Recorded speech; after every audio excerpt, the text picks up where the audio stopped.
Hi guys, good morning. Good morning. How are you feeling today? Last day of oh good. We need some of this energy, so give it. Wake up. Well, let's go ahead and get started. Thank you for coming to DIY Carving Out Your Own Path in Entertainment. We just thought it'd be a really interesting discussion to talk about a variety of different careers, our trajectories, how we got there, how we started. Maybe we found out we enjoyed doing something else than what we had originally thought when we were younger. So, and I've known some of these people for a long time, and I think all of their stories are quite interesting. And it's been cool to see that, like, especially with Brett here. I'll get everybody to introduce themselves, but especially with Brett and Heather, I've known them the longest, and it's just cool to see like where they started and what they're doing now, and knowing all the in-betweens of how they got there. So we'll start with introductions. I'm Claudia Adult, and then we'll go down the line, and I want you to tell the group who you are, and then also, what did you want to be when you were a child, like a very young child? Like, I wanted to be an astronaut and a jockey. I'm 5'10", and I'm terrible at math, so none of those quite up. Brett Sheridan, and I actually wanted to be an actor when I was a young child. So hopefully someday we'll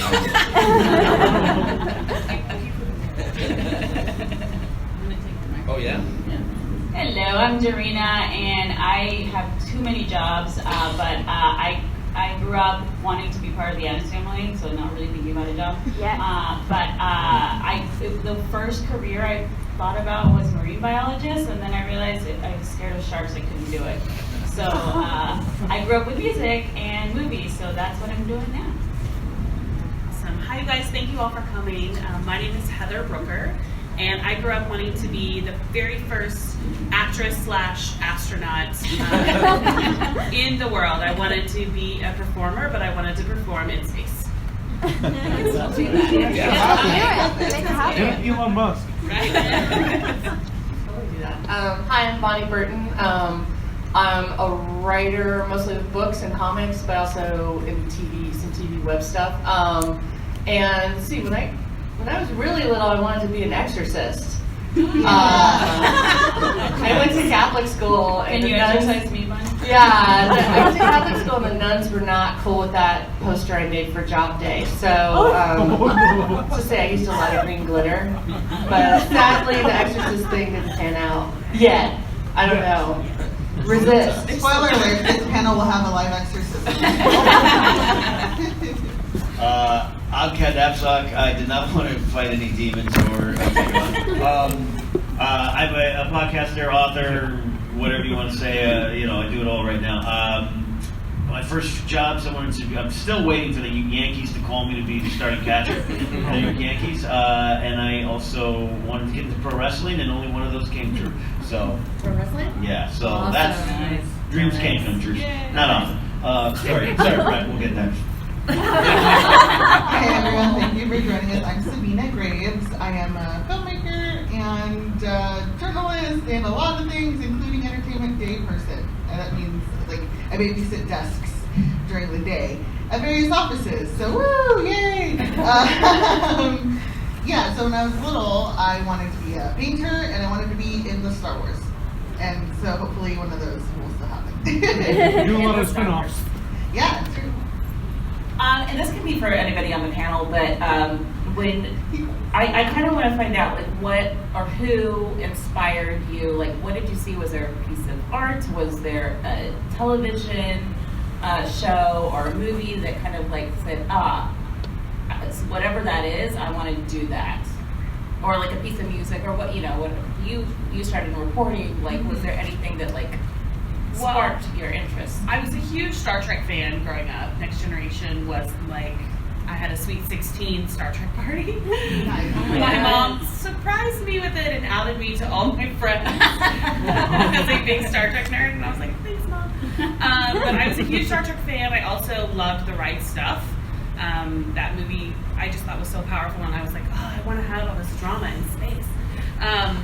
But then I went to I had a theater scholarship at Oklahoma State, and I double major my freshman year with theater and aeronautical engineering, which is insane. And my counselor was like, "Are you sure?" And I was like, "No, I'm really committed to being an actress and an astronaut." So then I flunked all of my engineering classes and ended up losing my theater scholarship because I partied too much. But I went into journalism actually because I thought that was a nice way to continue being able to tell stories and have a performance element, but it seemed like a very practical kind of job. So for me, anything with space in it, any of those types of movies growing up had a big impact on me for sure. Yeah. I would say for me as a writer, because I'm a journalist as well, and that's to pay rent, though this could turn into a journalism panel, is it dying or not? Because sometimes I feel like a T-Rex that's happily at the typewriter and then I look and see the asteroid coming. Your arms are too long. I know. It was like a wraparound neck typewriter. Yeah. The Outsiders by S.C. Hinton, that book really spoke to me because it was a great book, but it was written by a teenager and published when she was still a teenager. And I grew up in Kansas where most jobs are either teacher or farmer or stay-at-home mom. There's not a lot of at that time in the 70s, there wasn't a lot of push for, hey, you could be a writer or a journalist, or it was think realistically. Exorcist Dreams would have went pretty quick. But yeah, so I would say that book, and also Judy Blume, because Judy Blume was the first author that I thought spoke to teenagers and junior high kids and preteens and what they're actually going through, as opposed to other books that were kind of nostalgic about childhood. But yeah, I think those two, and then for some reason Lois Lane, even though technically she was a crap journalist because she never figured out Superman, I liked her moxie. I was oh, she's going after villains and vigilantes. I could do that, which is not something I suggest. But yeah, so I would say that it was kind of a mix of real life writers and fictional journalists that were bad at their job were kind of my inspiration. You inspire me. I grew up a child of the 80s, borderline 70s, child of the 80s, so any of the big 80s properties, but I can tell from my hat, and a lot of my career is based around Star Wars, and that got me started in terms of creativity and just kind of thinking beyond what I was watching. And I was the kid on the playground that gathered friends right before recess and be all right, you're going to be Luke today, you're going to be Lando, you're going to be Han, and here's what we're going to do. And I'd direct out these little scenes. And I started writing episode 7 in 1983. They didn't call me, but thus the expectations of that movie, they were so tough to meet. And then, but I ended up in broadcasting first and started my radio career in '94. And that actually turns out was my father quite accidentally 2 or 3 taking a reel-to-reel and a microphone and recording shows with me. And it's so weird, you just think it just happened. That was what it was, the inspiring. Oh, so similar to Ken and Bonnie, a lot of people on the panel, my first exposure to pop culture was through Star Wars. My parents immigrated to America in the late 80s, and they loved genre movies, and so I grew up watching Indiana Jones and Star Wars, and that was my first way to really kind of immerse myself in the culture that I was growing up in. Those were the first role models and stuff, and I also got handed a giant Shakespeare book by my dad that he found randomly on one of his jobs one day. So I was a little 6-year-old with this giant book that I didn't know how to read, and people kind of started teaching me, and I became a speed reader. And then from there I was I love drama and I love theater and I love movies and I want to make these things. That went from being wanting to be an actor to ultimately being I'm really happy directing. And along that path, I kind of fell into journalism as well, kind of dropped out of film school to become a journalist as a job. So, and that was cool because I got to ask a lot of talent and creatives that I admired questions that I had as a filmmaker. And from there, just directing shorts when I can and still making it happen. I have to provide for this little guy, so. This is Gus Gus, by the way. So I am come sort of from a musical family. Not that we're prodigies by any means at all, clearly, but we just that's musical. Yeah, we're very musical. But yeah, I grew up in Mexico. I was there till I was 18, and then moved here. But when we were kids, my mom really wanted us to learn English, and so we watched a bunch of movies all the time as a family, and we watched 80s, 90s, you know, not just family movies, but like I watched Alien when I was like 5, you know, and so that's why I'm so messed up. but the thing that I remember, my mom, you know, was into everything from classic rock to Mozart, classical music. My brother was into like 80s new wave, and I was just always, I love music so much. And when I discovered that music was in movies, that was my jam. You know, soundtracks, I started collecting them. I asked my mom to please buy me all the CDs, like everything from, you know, Home Alone to E.T., like anything that you can think of. And so I knew when I grew up that I wanted to work in music. So I ended up in the music industry. I was an artist manager for a long time. I'm back at it now. And I actually ended up scoring film score for my friend's indie film, so that was fun. Yeah, so music is awesome. There you go. Your turn, Brett. I was bit by a radioactive spider. No, early.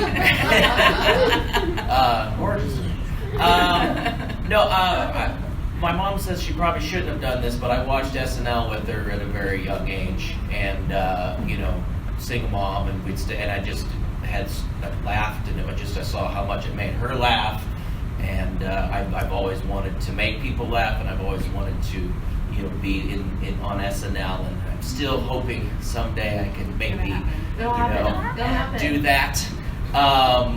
What else? And then I did like a church musical. And, what was it? This was called Kids Under Construction. I really wanted to be Jesus Jazz Hands, but go on.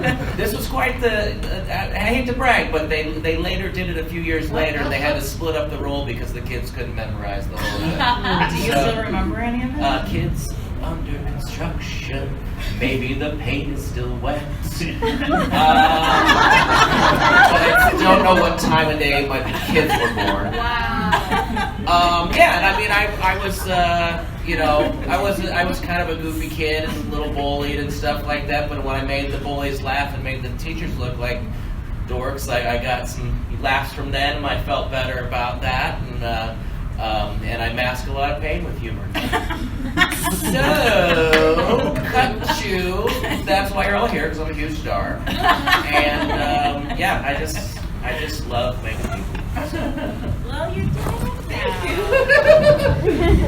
Thank you. So to tag off of that, I have a couple of questions, and I'll start with survival jobs. Because I often have this image in my head of, you know, like, you know, how we got from point A to point B. That, remember those commercials, those car commercials where you're like swerving and then you're just like dodging all these obstacles, trees and things like that. What were the things that you had to do? I mean, it could have been multiple survival jobs. I know some of us are still doing them. I still have a day job. I work at, you know, in an office during the day. So, Brett, do you want to start? Sure. I've done everything from clean my friends' apartments to waiting tables. I'm recently now like mostly handyman work, and I work in an art gallery, and I don't like it. I've been doing it for 6 years, and it was a backup job in between me booking commercials, which I was doing regularly, and now when people ask me what I do, I say I work in an art gallery. So yeah, that's kind of my recreating myself now. I've been doing podcasting and things with the schmoes, and recently a new network they've started, and yeah, I just it's kind of a reinvention time for trying to pull my bootstraps up and get back in there and focus on that, and not so much the job that was just paying to keep my children fed.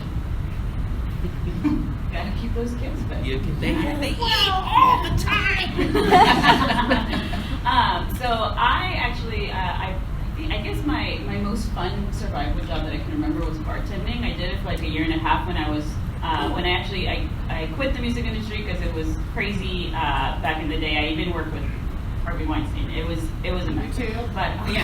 But when I quit, it was kind of transition period where I wanted to keep working in music and movies, and so I ended up writing, kind of doing journalist stuff and writing for my friends' websites. That's how I got into the geek entertainment community, and then I ended up bartending as well, and because at nighttime you make more money apparently. So there you go. And then I ended up weirdly working for Google for a few years after that. So none of those things are related. It just kind of happened, which is, proof that sometimes you can have skills that you don't know that you have, and every company needs all the skills. But the biggest thing I've learned that I just kind of say yes to things now, which has been scary, but I wouldn't have found out about all these skills that I've developed with all these different jobs. So there you go. I have had sort of an unusual trajectory to get to where I am today, but then when I think about it, it's maybe not so unusual. After I went into journalism in college, I became an international correspondent, and I've traveled all over the world and was a reporter and an anchor. I would tell hard news stories about murder and death and fire and crime. But then as soon as they would call cut or the live shot or something, I would crack a joke and make my cameraman laugh or news director or whatever. And I always really was drawn to making people laugh and entertaining them, which ultimately sort of pulled me to Los Angeles. So my husband and I moved out here. We did our whole Grapes of Wrath move from Oklahoma to California. And it was the best decision I've ever made. I decided to pursue a career in acting and came out here, started booking television shows. I've been in over 40 TV shows, like The Office. IMDb me. I will not be a dick and go through all my, a jerk, sorry, and go through all my My own child is in the audience, and that's what I swear like a sailor, this is so bad. But I started having a lot of success really quickly with television shows, and I was like, I'm gonna make it, I'm gonna be a star. But the whole time, I never stopped working in journalism. I'm one of the only people that graduated from my college class that still works in journalism. And it has really been like probably one of the best careers and jobs that I've ever had. Like I didn't have to wait tables. I didn't have to, be a barista or anything like that because I've always worked in news and here in Los Angeles as well. And several years ago, speaking of my daughter, after she was born, I started a podcast called Motherhood in Hollywood. And it was really, I just started it to invite other moms to come over to my house and have a glass of wine with me or coffee and talk about what it's like to be an actor pursuing your dreams in this business and still try to balance your family life. And it grew into this, I have a huge social media following. It's become a business for me now. I make money off of my podcast and my website. And my news director, when I was working, I was a writer and producer at NBC, and my news director followed me on social media and was like, I love your podcast, I love everything you do, like, do you ever want to do reporting again? And I was like, no, I feel like that chapter is closed, like that was another career ago, now I'm an actor, I'm a performer, this is what I do. And he's like, well, we would love it if you would come and be an entertainment reporter for us. And I was like, oh, I didn't even know that was a possibility, like, oh my gosh. And I had really closed the door on something I thought was over, but I opened myself up to the idea of, well, maybe there's a way I can marry these two things that I love so much, which is performing and an element of telling stories and that way, but also my news side of giving information and talking about movies and TV and all that. So I took that job about 1.5 years ago, and I've been, I'm their first ever digital entertainment reporter for NBC Los Angeles. So that's like, for me, something I never thought that would happen. It was a path that I didn't know was even available to me, but like you were saying, like you just don't say, you learn not to say no, and you just go, okay, this is an opportunity that's presented itself. I'm gonna take it and see what happens. And I've, like you were saying, like you were asking about like different ways and obstacles and things like that. I think my biggest obstacle was myself, because I had for so long said, no, I'm not a reporter, I'm a serious actor who likes to make people laugh. Like I will not be a reporter. But now they are one and the same. I am acting, reporting, having fun, doing all of it. So don't get in your own way. Take opportunities. That's my point. Good place. Of that long.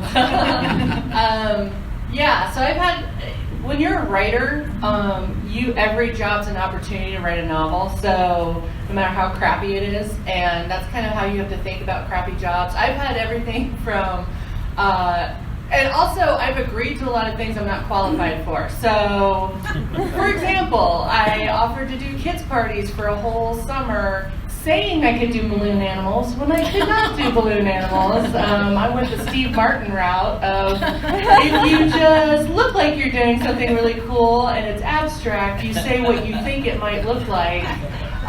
So there were a lot of Picasso, it was more of a Picasso kind of abstract balloons, a lot of Sidney Pollack type balloons when they burst mid-animal.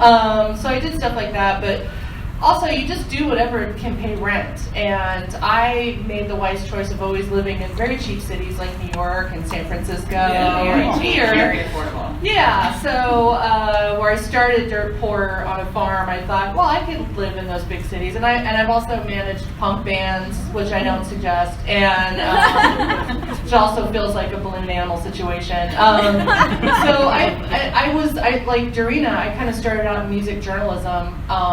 Because I kind of wanted to go the Almost Famous route and thought I could do all this stuff. And it was really entertaining to suddenly be on tour with a band because you didn't get off the bus in time. And I have all these stories now that I can use for TV and film and books. And also I'm an entertainment reporter, so I come across a lot of these same people that I used to interview when they started. So it was interesting. But I did a lot of comedy, but I was a secret in the closet stand-up comedian because I was friends with real comedians that do this for a living, and I didn't want anyone to know. But I wanted to branch out in jobs and kind of do a DIY thing. So when I lived in San Francisco, I offered to teach improv to really bad speakers at tech companies. So that's every CEO. If I don't know if you watch any of those. Like, I don't want to name names, but let's just say like when you're watching the Apple thing and it's not a celebrity talking, it gets a little dry, or if you're watching a Paley Center thing and the producer decides to talk, that's like the executive producer, like the guy who owns the network, they have no, like, yeah, so it got to the point. You watch Silicon Valley on HBO. Yeah, I mean, I'm going to Google it for 6 years, it's all real. Yeah, no, it is. Like, I worked at Apple. I snuck into the tech industry, too. So I was like, I worked at Apple, at eWorld. I worked at, I'm going to just list a bunch of names of companies that failed because I'm the typhoid Mary of tech. So, At Home Network, Yahoo's still around, Excite at Home, or Excite.com. I don't know if you remember that. Yeah, so I would teach improv to CEOs so they would be better speakers. And then I made it into a company and had business cards made and everything. Thank you, Vistaprint, for free. And I would do jury duty, and the lawyers would be so boring, I would give them my card after jury duty and say, you know what, you could have won us over if you just enunciated any of those syllables. And I would get hired by lawyers on how to be better speakers and more interesting. And I know that sounds ridiculous, but when you're in a profession where you talk and you're not interesting and everyone has the zone outlook, you're going to lose them. And for lawyers, that could mean life or death for some people. So that's how I kind of got into comedy and improv, but I made my own career from it. And then also for your advice of don't say no, like say yes to as many things as you can for new experiences and new job opportunities. I applied for a job off of Craigslist in 2002, I think it was, for a PR company at a film company, or a PR position at a film company. It didn't say what the film company was. And when I went through the job process and interviews on the phone, they would ask me generic questions, whatever. And I got as far as to do in-house like interview when you go to the actual place. And they're like, okay, this is the address. And I looked it up, I'm like, that's funny, that's the address for Skywalker Ranch. And they're like, yeah, this is Lucasfilm. And I was like, well, I'm not going to get this job. So I went thinking I'm not going to get this job because it was a bunch of fanboys that were ahead of me. I grew up loving Star Wars. I knew Star Wars back and front, but I also have a vagina, so I just assumed they would just like interview me as like an HR box to tick, and then, okay, go on your way, little lady. And I got hired, and I was there for 10 years. And it was a job that I wasn't going to apply for because I was like, I don't really know PR. I don't know if I could do this. And my roommate's just like, just do it. Like, you don't know what it could lead to. And it led to an entire career change. So I know we were talking about lousy day jobs, but I do want to say that if you get into a creative career, whether it's comedy or writing or acting or music or whatever, just know that when you sign up for day jobs to pay rent, or you sign up for opportunities that you might not be 100% qualified for, that can lead to something that could totally change your life. That could be part of your trajectory in entertainment and DIY. So, get out of your own way is great advice, but also don't be afraid. Like, just apply for stuff and see what happens, because you never know. You could end up working for George for 10 years, and that was really fun for me. So I highly recommend doing stuff you're afraid to do, for sure. That's great stuff. Great stuff, by the way. I love the conversation about day jobs, because where I'm at right now, you can look at, like, I survive off my podcast. I've lived completely freelance for 2 years. I even have medical insurance on my own. All these great things. You look at it, you're like, yay, great, I did it. But it's been a 21-year, actually 24-5-year journey. I started in radio at 18, and I lost that job at 21, and I moved to LA, and I trained at the Groundlings. I was friends with Crystal Wiig and Mikey Day and all these people back when they were training their students at the Groundlings. And I thought, well, I'm next. This is going to be great. And then I ended up stand-up comedy. The whole time I worked a day job, I was the director of security for 17 years at a big mall in Los Angeles. And it's not like a Kevin James movie. It's very dangerous. I've arrested thousands of people and been in many fights with gang members, all these things. And I'd be doing comedy at the Improv on a Sunday night. And the next morning at 6 a.m. doing, and I hated the job. I hated it for 17 years because I let it define me. And I was ready to give up and move home in May of 2015. After 17 years in Los Angeles, and one of my old friends just happened to be in my hometown, and he sat down and he's like, "What's the problem? What's the problem with you working a nice management job? And yeah, it's got some interesting things to it. And then podcasting and chasing your things on the side." And I was like, "Yeah, you're right. You're right." And once I think I kind of released myself of that shame of this job that's paying my bills and it's not what I wanted to do, and we all have these things we don't have to do, and you out there might have something that you're like, this is not what I want to do, and I feel I'm out there for more. Once I released myself from that, a week later I got a call from Screen Junkies to produce full-time, and I left my job. And then that ended up not being the answer. And I got a job with Friends, and that ended up being very much not the answer. And then I got fired. And then the job I have now, and Bonnie, it didn't exist. Yeah. I didn't know I wanted it. And I, as a radio guy, again, I was the morning show. I wasn't just like an intern. I was the morning show guy in my hometown at 18, 19 years old. And I thought I was pretty cool. I was a nerd. I wasn't. And I got fired. You're still a nerd. Well, that's true. We're all nerds. Yeah, I have an Ewok on my jacket.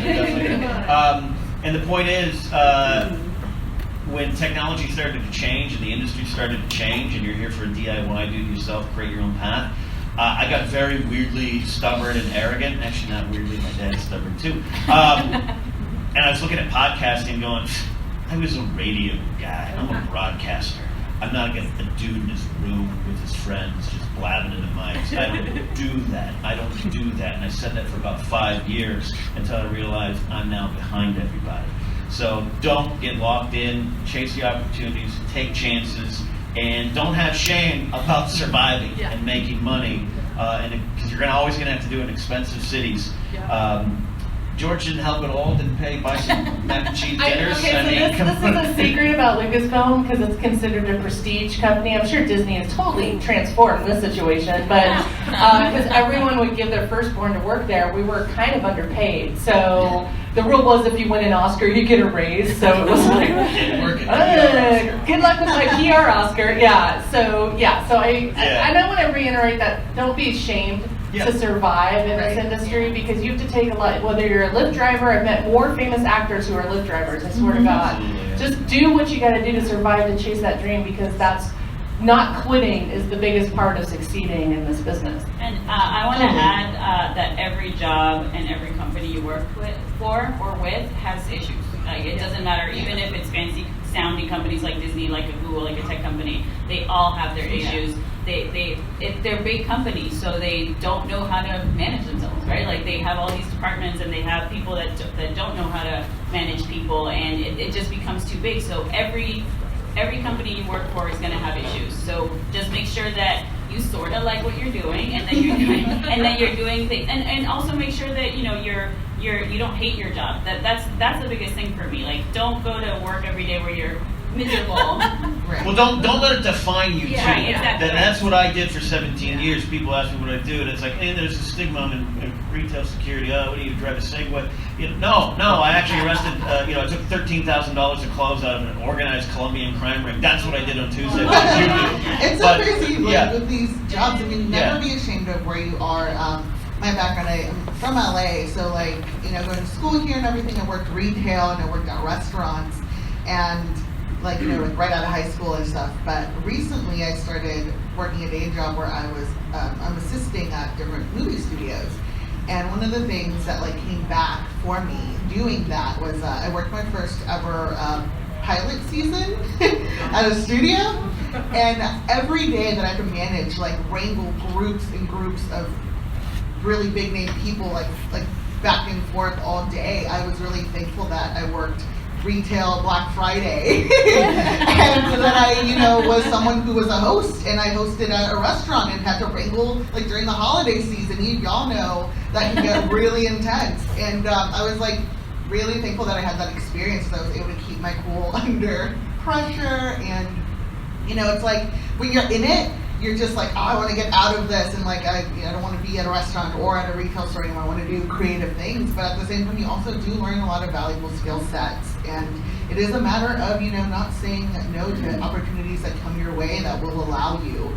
Never feel that imposter syndrome of oh my gosh, I've worked at these jobs. How is that going to work when I want to be a writer or a director? It's no, if you're in a lot of positions where you're dealing with people, that is such a big skill builder. So just so while you're in it, just keep in mind that you are still learning, and it can apply to whatever your dreams are.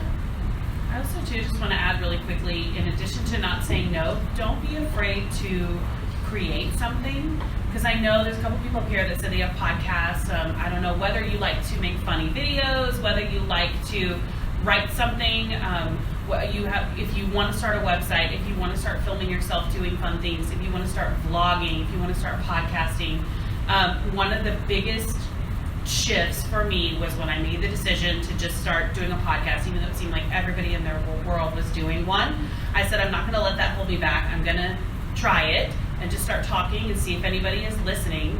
And it turns out people were, and they are still, and it completely shifted the trajectory of my career. I wasn't just sitting around waiting for Hollywood to discover me. I was going out there and I was making my own content and creating my own path. So I would highly encourage you, if you've got an idea, don't be afraid to fail. Just try it. You never know. And there's always a way to monetize, because I think crowdsourcing and crowdfunding has changed the industry incredibly. I have friends that no longer work for big movie companies, and they're doing their own independent films and TV and web series by getting a Kickstarter, Indiegogo or something, and seeing if there's interest and then getting paid. I have a lot of artist friends that are selling their art via Kickstarter and that way too, or Patreon, or buymeacoffee.com. There's ways for people to give you money where you can not have to go through the traditional routes of getting loans. So I think with the DIY culture that we're all representing here, don't think, oh, I can't make money off of this, because we live in a country where you can literally make money off of anything.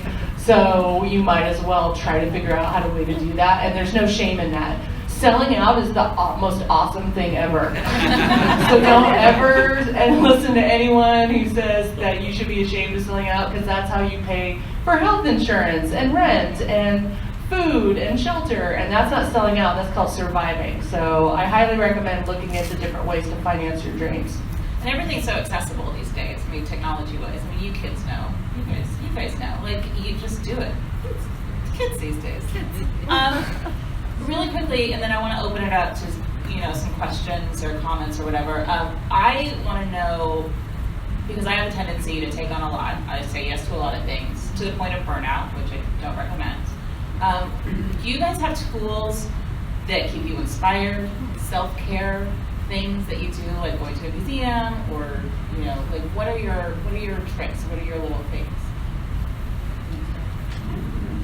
Start. How do you take care of yourself, Brad? How do I take care of myself? Well, I mean, on like There's children a present. serious note, yeah, I'm not gonna. No, on a serious note, I actually just recently, and I'm comfortable sharing this with people. I had kind of a nervous breakdown almost recently, and being 45 and still kind of I'm schizophrenic between working at the stage job and then chasing a dream, and kind of started to feel like I wasn't gonna be able to do this anymore. And for one thing, I've had depression most of my life, and I've never sought any help. So now I'm seeing a therapist, a psychiatrist. Have some meds that I don't want to take anymore, but they are helping me. So I'd say that if any of that sort of thing creeps into what you're doing, take care of that as soon as you can, because it's a lot harder when you get older to deal with these things. So I'm in a new mechanism now. I'm feeling better. I'm exercising. I'm doing the things that take care of my mind and my body now. And I think that now the opportunities will start to go, and I won't be giving up on them before I even start them. So. Good for you. I think we all deal with our own issues of what stops us and what we freak out about. Like as opposed to I actually am a highly anxious person, and so which is why I was scared to say yes to so many things, and because you do end up burning out as well. But I think the thing that I've noticed is that with all these different types of jobs, one thing that has kept me sane is creating. I think Heather mentioned it earlier, and Bonnie. And even if I have to do a live YouTube show like in the morning, and then I have to meet somebody for my music job, and there's just like a full day of different things, your brain gets exhausted. So I think that creating things that aren't necessarily aren't going to exhaust you, you're just doing it for fun. Even if you're a writer and you're just writing something that you're not going to share for a while, that you're just journaling at night, or for us, like we've gotten together as friends and just made YouTube sketches, and it's not something that takes up a lot of time. We just kind of get together like once a month and write, and then the next month we plan, and then the month after that we shoot for one day. And it's one of the most fun experiences I've had, because the thing I've noticed that I have so much fun collaborating with people that are like-minded, and all of your friends have different skills and talents. And you can, I kind of think about it as still being in high school and doing a fun high school project with your friends. And I think that's important. And then you kind of figure out what your skills are, right? It's like, oh, I actually, thought I was pretty good at, I didn't know I could act. I didn't know I could direct. I didn't know I could be good at creating costumes, right? Like all of you guys that are here, like you guys look awesome, right? Like there's so many different things that you can share with people and collaborate together. So that helps me at least, other than also going to dance, because that's a really good, healthy way to exercise, just saying. Yeah, Claudia is also a dancer. Yeah. I live my life online. Everything I do, I share online. It's part of my business. It's part of my ego and need to talk about myself constantly. So I spend a lot of time on my phone, a lot of time on digital platforms. It's also my job. So for me, I have to schedule in breaks to take a break and take a moment to put my phone down, to be present. And a huge reason to do that is my daughter, who is 6 years old. She's here. Hey, what up, girlfriend?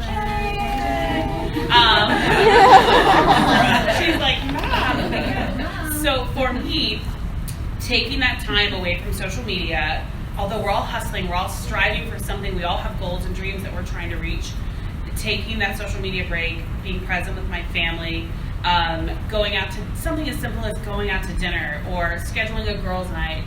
Those are self-care things that I do that I have to remind myself to stay present, because we so often get caught up in the social media world of FOMO and influencers and what is this person wearing and what does this person get invited to, and it's this weird world that isn't real. It's everyone's highlight reel. It's everyone's best part of their day, and even the people who are like, I'm having a bad day, look, my mascara's running. That's not real. That's not as genuine as I think they probably think they're being. So it's super important to disconnect, whether you do yoga, whether you do meditation, something to disconnect for a little bit. Spend time with your friends having a conversation, not where you're like this, having a conversation, but actually talking to people. It's still to this day one of my favorite things to do is talk to people, find out their story, and just be present. Just be present with them. It's also a great tool for actors, for publicists, listening to people. Anything you're wanting to do, whatever your dreams are, just be present with people and put your phones down. Yeah. Yes. And really quick to Heather's point. Yes, I agree. And also, probably most of the books and movies and everything that you guys like, that we all like as an art form, people didn't have phones before. They didn't have this technology. Like they just people watch, right? Like I'm sure one of your favorite writer just sat at a coffee store and just people watch and talk to people. That's where the best stories come from usually. In the olden times, before you could take your phone everywhere, I used to do that. It's weird because I think when you have writer brain or artist brain, everything is fuel for creativity. Everything can turn into a project. But you also you really have to give yourself time to just veg out and relax. And for me, that is going down YouTube wormholes where I'm like, wait, there's this whole thing of Midwest stay-at-home moms that do time-lapse cleaning videos.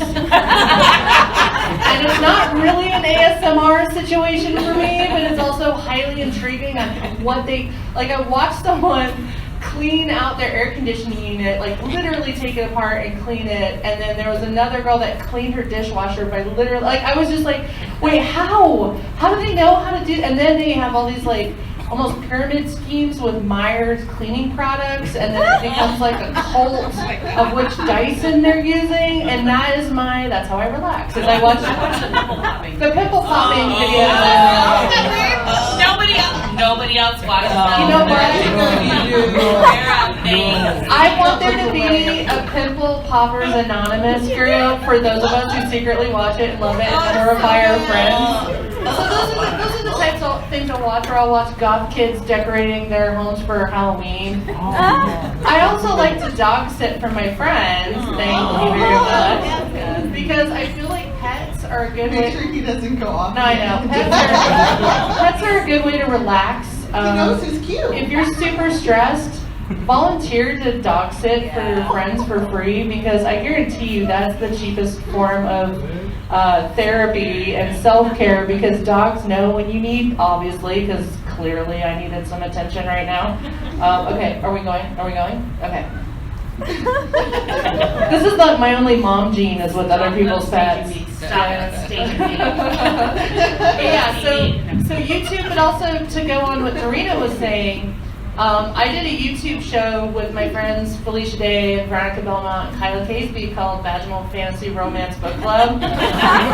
We picked a title for our YouTube show to see if we would get banned, and we didn't, luckily. And we did it through Google Hangout. I don't know if you remember Google Hangout with the 4 screens.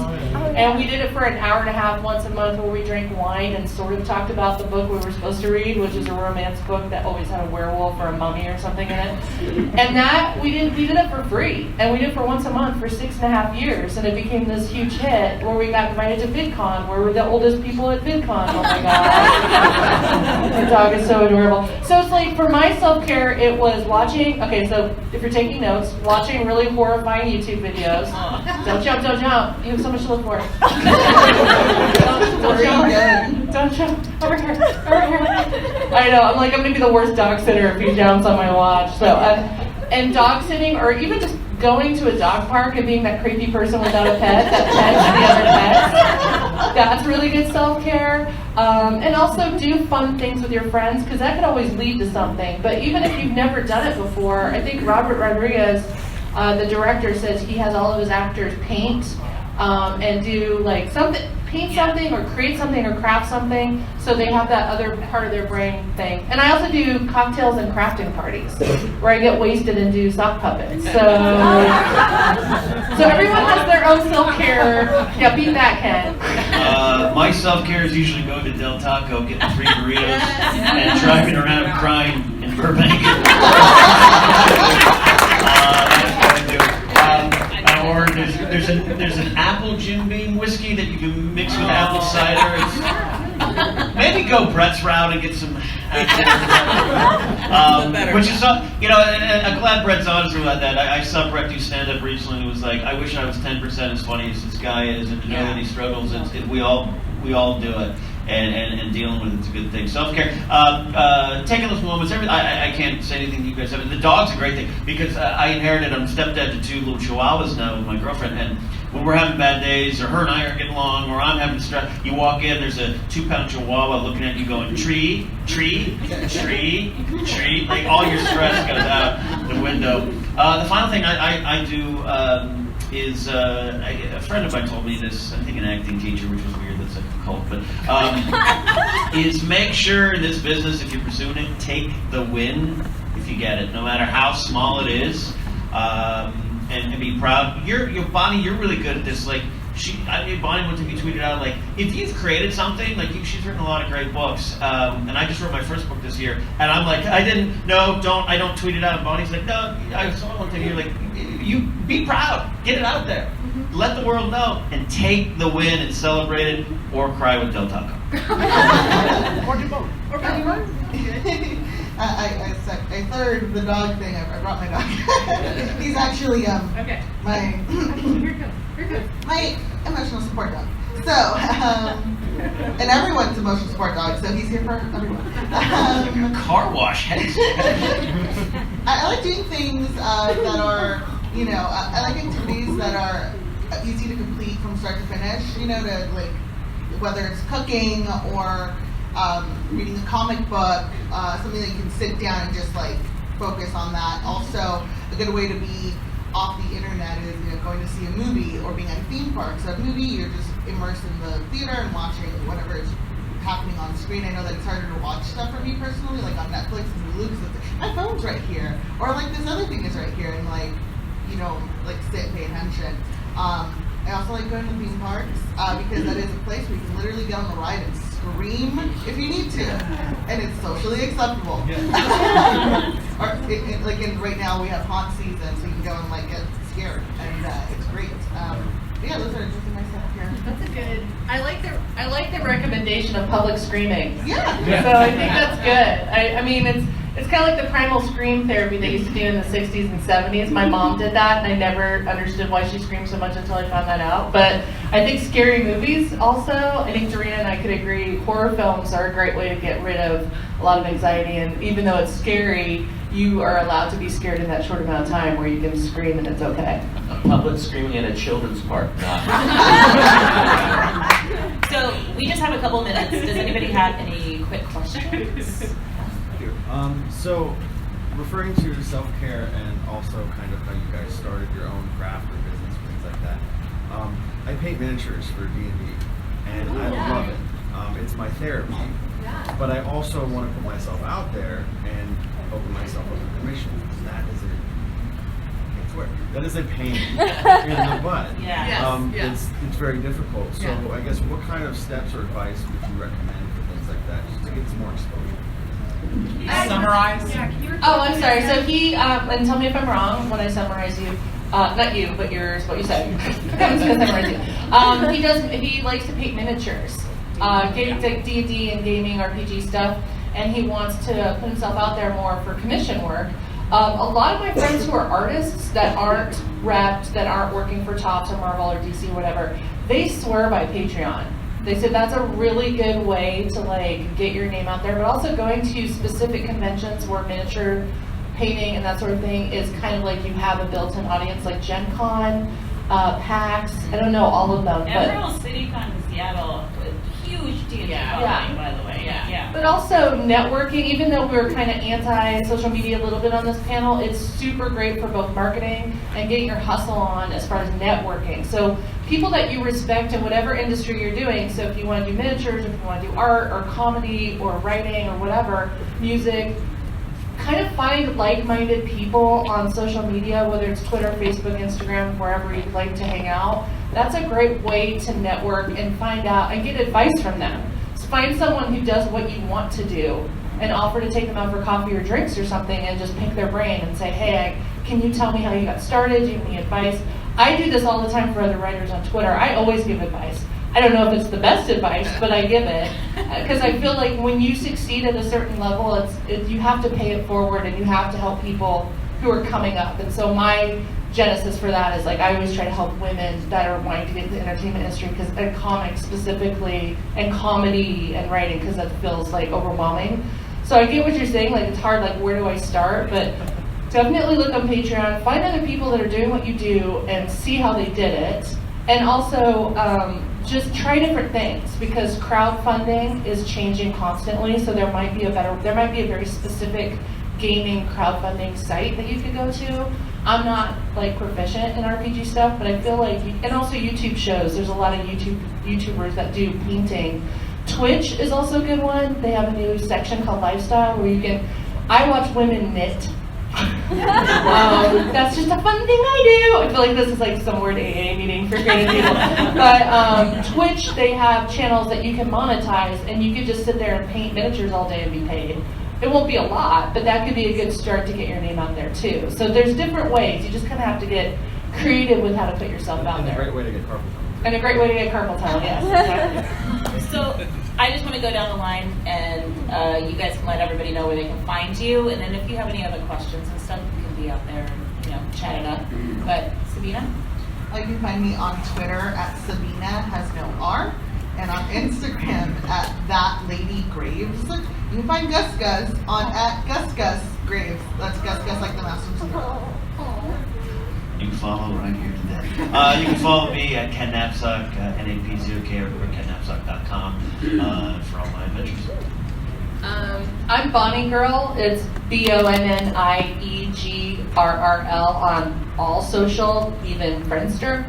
I basically have the same screen name since 1996, so I'm sure I'm somewhere in IRC in the well.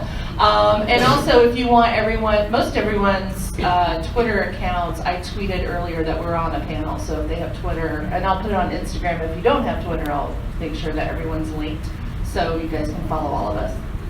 Awesome. If you want to follow along any of my entertainment reports, I'm on the red carpet every week with NBCLA on all their social channels. But also my personal accounts are Motherhood in Hollywood on Instagram and Facebook, and Heather Brooker on the Twitter. And also, really quick, if you guys watch Kids Say the Darndest Thing tonight, my daughter is actually going to be on the show. So we don't know what she's going to say, but it's going to be a darn thing, I'm sure. I show up on Collider on YouTube every so often. I'm specifically Collider Live, a really nerdy Howard Stern dumb show that Brett's been on, and Ken, and they're both great. So I also have my own YouTube channel that I post every so often. You can see our sketches that we've collaborated. It's called Super Dork House, and I am on Twitter and Instagram at Evil Dorina. I'm at Mr. Wiggly. Mr. is spelled out. I started that when I was on the Guild. I didn't know what I was doing exactly. I wish I would have picked a different name. But I stuck with it, and now I'm Mr. Wiggly on Instagram as well. And starting in November, I'll be doing a 5-day-a-week show on the Schmodown Entertainment Network with Christian Harloff. And hopefully a bunch of people join and Patreon that so I can quit my day job. Don't mics. Oh, no. Hi. I'm Claudia Dolph across the board, PH, not enough. And yeah, thank you guys for coming out, and have an awesome rest of the con.